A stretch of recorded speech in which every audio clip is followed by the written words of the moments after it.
Scott, you've come on because you're doing something great for the world, and we're introducing maybe to some folks for the first time something called SaveAsuit.org. It's your foundation. Why did you start it? What a loaded question. Well, it started over 2 years ago. I've been in the talent acquisition industry for over 19 years, and I was interviewing a young, recent college graduate, and he wasn't dressed appropriately. I mean, how did he show up in the interview? He showed up professional, but he just lacked the suit, which he walked in at a disadvantage. And I said to him at the end of the interview, you know, how come you don't have a suit on? And he looked at me and said, hey, Scott, you know, I can't afford one. So it really... I'm sure he was embarrassed. I'm not quite sure, but it really kind of hit me like a ton of bricks to really slow down and say, wow. And at the time, you know, and even still today, the unemployment rate for college graduates is huge. It's huge. So I had this idea that I'm going to raise suits and I'm going to give them to college graduates that need them so they can interview for a job. And we did a suit drive at a company. In our first suit drive, we raised 80 suits. So I was... so you hit a nerve because somebody thought, you know what, that's a really good thing to do. So you branch out from the college kids that are coming to try to find a job and not looking quite right, and you end up going to the military to try to find them suits as they're becoming civilians. You served in the military, in the Air Force. Your grandfather served in the United States Coast Guard, and your dad served in the Navy. First of all, thank you for serving our country, all of you and your family. Thank you. So this goes from college kids needing a suit to interview to the military. So tell me about that. Why did you branch out into that? That's a good question. I've just been very passionate. You know, I'm serving in the military for 6 years and growing up as my dad was a Chief Master Sergeant in the United States Navy. It was extremely important for me to help.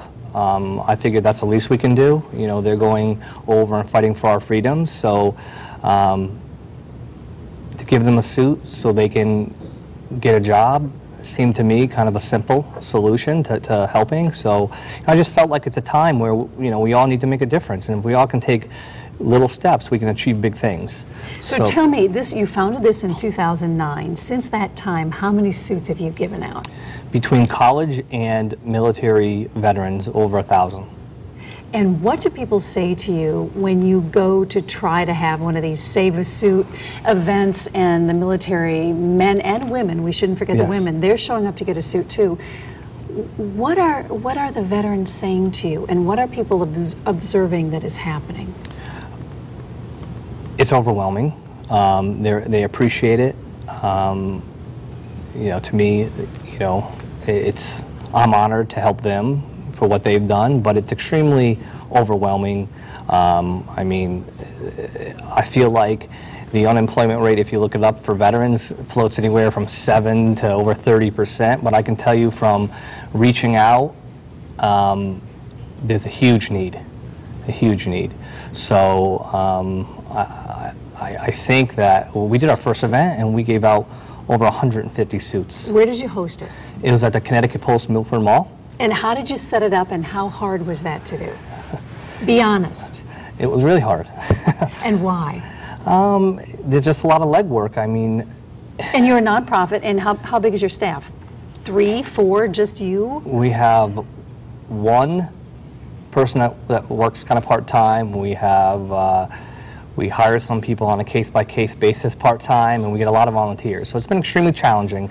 You know, it started it over 2 years ago, and it's turned into a full-time job. And you have a full-time job. And I have a full-time job. So, but this is a passion. So I think there has to be a way, because when everybody hears about this, Save a Suit, and what's behind it, people want to help.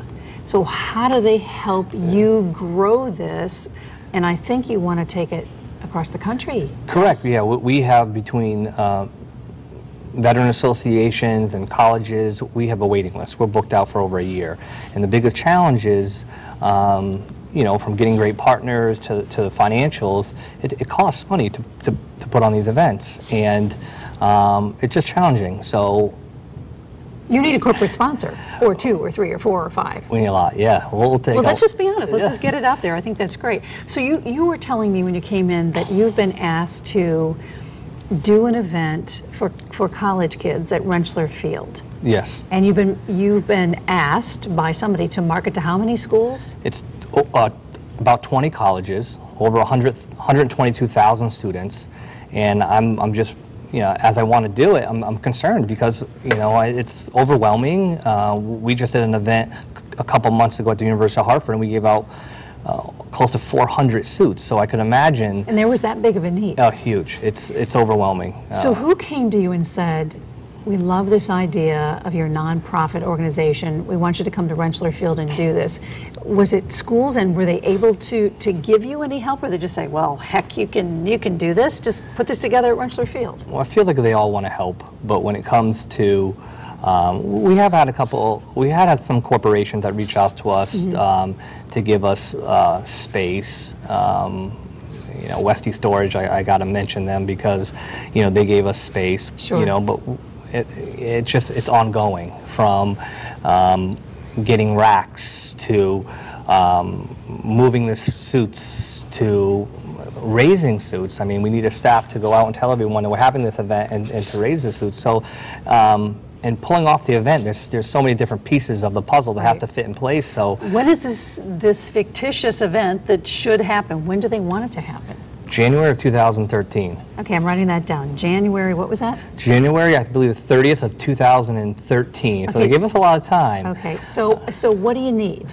We need funding. Yeah. We need donation of transportation. We need to raise suits. We need marketing efforts. We need a lot of help. So people listening to this should say, hey, Scott, I want to help, and just come on board. Then you got to manage all your help.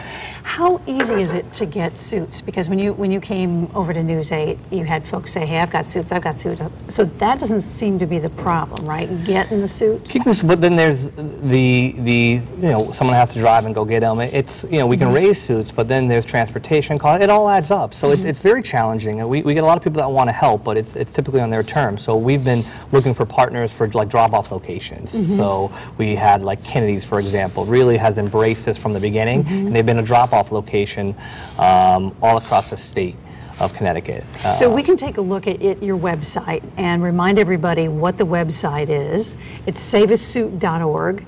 And as we're looking at some of these pictures, these are some of the veterans, some of the college kids that have been outfitted, and you have testimonials too. Yeah, I'd like to read a couple. Yeah, I would love to hear them. So go ahead and read this testimonial. And who is this from? This was a unique situation. This is a veteran, United States Air Force, and we got a donation from Mike D'Antoni, who was former coach of the Knicks. He's coaching the Olympic basketball team right now. Which is awesome. It's amazing. Before he left, he took time to meet us and give us a donation. So what did he write? This is from a veteran who received his suit. We didn't tell him yet that we didn't tell him it was his suit until after.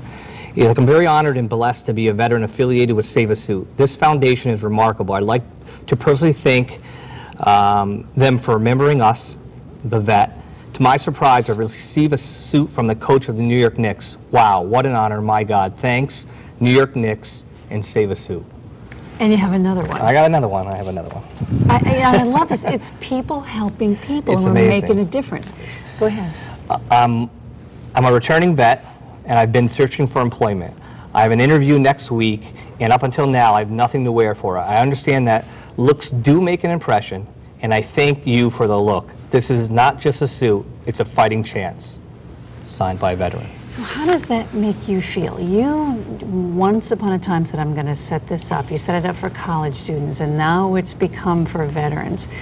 Now you're sitting on this huge task of really trying to push this out, and the borders, I mean, first you've got to get the state of Connecticut involved in all of that, and pushing this out. And I would think that it's kind of overwhelming. It's very overwhelming. I never thought that I would be working a nonprofit, and I never thought of the challenges, and I never thought of the overwhelming response. So I'm learning. The community has helped. We have made a difference. We gave out over 1,000 suits, but I need more help. I need financial help. I need more partners, and I think we can make a huge difference.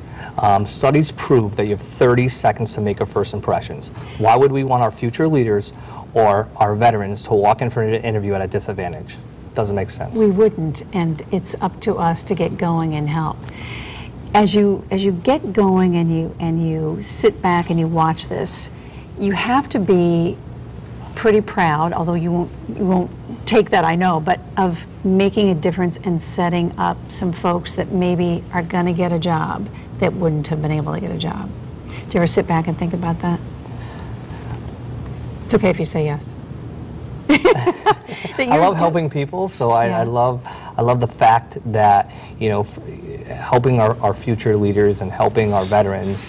I think, you know, in the long run, it's what it's all about. You said it's about people helping people, and I think that, you know, if we take small steps, as I said, we can achieve big things, but we got to start executing at you know, a little bit at a time, and I think that the world will be a better place, and hopefully, you know, we pick our heads up in 3 to 5 years and we're making a difference. So that's what it's all about. Well, Scott, thank you for coming on, and thank you for setting this up. Thank you for serving our country, and together we can make a difference. I appreciate it. Thank you very much. You're welcome.